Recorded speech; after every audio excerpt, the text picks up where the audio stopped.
अगर मैं आपसे कहूं कि भारत को आत्मनिर्भर बनाने वाली एक फैक्ट्री के ठीक बगल में ऐसा गांव है जहां लोग आज भी पीने का साफ पानी खोजने के लिए 8 किलोमीटर तक पैदल चलते हैं, तो क्या आप इस पे यकीन करेंगे? नमस्कार, आप देख रहे हैं न्यूज फीड और मैं हूं शिवम यादव आपके साथ। आज की कहानी किसी राजनीति की कहानी नहीं है और ना ही किसी चुनाव की कहानी है, बल्कि उन लोगों की जिंदगी की कहानी है जिनकी जिंदगी शायद विकास की कीमत बन गई है। और एक कहानी है उड़ीसा के कोरापुट जिले के एक छोटे से गांव डेंगा जनीगुड़ा की, जहां के लोग ये दावा करते हैं कि उनके नलों से पानी नहीं आता, बल्कि लाल रंग का एक दूषित द्रव निकलता है। और यही वजह है कि यह गांव आज पूरे देश में चर्चा का विषय बना हुआ है। 1980 के दशक में भारत एल्यूमिनियम उत्पादन के लिए काफी हद तक विदेशों पर निर्भर करता था और इसी दौरान ओडिशा की पंचपटमाली पहाड़ियों में बॉक्साइट का एक विशाल भंडार मिल गया। इसके बाद से सरकार ने नाल्को यानी कि नेशनल एल्यूमिनियम कंपनी लिमिटेड की स्थापना कर दी और आज यही परियोजना भारत को दुनिया के बड़े एल्यूमिनियम उत्पादक देशों में शामिल करने में महत्वपूर्ण भूमिका निभाती है। लेकिन सवाल यह है कि क्या विकास का फायदा सभी तक पहुंचा या कुछ लोग पीछे छूट गए?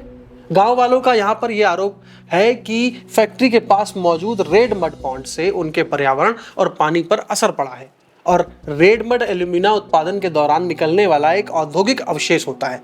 वैज्ञानिक साहित्य के अनुसार इसमें उच्च क्षारीयता होती है। इसके सुरक्षा निपटान को लेकर के दुनिया भर में लगातार शोध और निगरानी की जाती है। ग्रामीणों का यहाँ पे यह आरोप है कि उनके ट्यूबवेल का पानी लाल और भूरा हो चुका है। लोगों में त्वचा संबंधी समस्याएं बढ़ी हैं। कई परिवारों को पीने के पानी के लिए दूर तक जाना पड़ता है। खेती और पशुपालन भी प्रभावित हुआ है। लेकिन कंपनी क्या कहती है? अब यहाँ कहानी का दूसरा पक्ष भी समझना जरूरी है। नाल्को ने इन आरोपों को खारिज किया है। कंपनी का यह कहना है कि रेड मड पॉन्ड का संचालन वैज्ञानिक मानकों के अनुसार किया जाता है और भूजल की वो नियमित जांच होती है। किसी प्रकार के रिसाव या ओवरफ्लो का कोई प्रमाण ही नहीं मिला है। प्रभावित क्षेत्रों में स्वास्थ्य और CSR गतिविधियां भी चलाई जा रही हैं। यानी एक तरफ ग्रामीणों के गंभीर आरोप हैं तो दूसरी तरफ कंपनी के दावे हैं कि सब कुछ मानकों के अनुसार है। अब सबसे बड़ा सवाल यहाँ पर यह है कि अगर सब कुछ सुरक्षित है तो गांव वाले आज भी साफ पानी के लिए संघर्ष क्यों कर रहे हैं? और अगर ग्रामीणों की शिकायतें सही हैं तो आखिर इतने वर्षों में स्वतंत्र जांच क्यों नहीं हुई? अब यही वो सवाल है जो इस पूरे विवाद के केंद्र में है। अब ये सिर्फ पर्यावरण का मुद्दा नहीं है। सोचिए, एक माँ रोज कई किलोमीटर दूर से पानी लाती है।